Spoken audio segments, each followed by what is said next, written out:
Komisi Pemberantasan Korupsi mengaku masih membutuhkan waktu untuk menahan Gubernur Papua Lukas NMB. Sebagaimana diketahui, KPK telah menetapkan Lukas NMB sebagai tersangka dugaan suap dan gratifikasi sejak awal September 2022. Tetapi yang bersangkutan terus beralasan sakit dan menyulitkan proses pemeriksaan. Di sisi lain, situasi sosial di Papua memanas setelah Lukas NMB ditetapkan sebagai tersangka. Banyak pendukungnya menjaga rumah Lukas dan membawa senjata hingga menggelar unjuk rasa. Ali mengatakan saat ini KPK sedang fokus mengumpulkan alat bukti dan menelusuri dugaan aliran uang panas Lukas NMB. Tim penyidik hingga saat ini telah memeriksa sekitar 65 orang saksi di Jakarta, Papua, Batam, Sulawesi, dan Medan.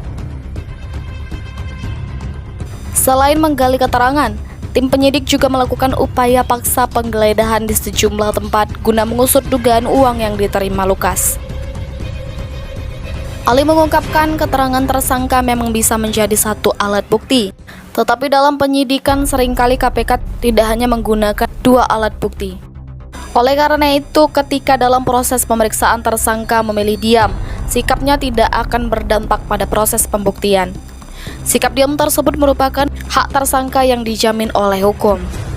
Lebih lanjut, Ali mengatakan penelusuran dugaan aliran dana Lukas NMB juga dilakukan untuk mencari kemungkinan mengusut dugaan tindak pidana pencucian uang.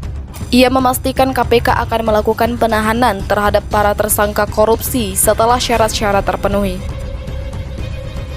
Sebelumnya, Lukas NMB terus mengaku sakit hingga meminta izin kepada KPK untuk menjalani pengobatan di Singapura. Melalui kuasa hukumnya, Lukas NMB mengaku mengalami gangguan jantung, stroke, darah tinggi, paru-paru, dan lainnya. Namun selang sekitar 1 bulan sejak meminta izin berobat di luar negeri, Lukas muncul ke publik untuk meresmikan kantor Gubernur Papua pada 30 Desember 2022.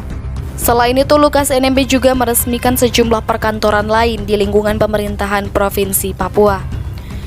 Kehadiran Lukas NMB dalam peresmian kantor Gubernur Papua dan kenyataan bahwa politikus tersebut belum ditahan menjadi sorotan Indonesia Corruption Watch. Diketahui KPK secara resmi mengumumkan Lukas NMB sebagai tersangka dugaan suap dan gratifikasi terkait proyek infrastruktur yang bersumber dari APBD.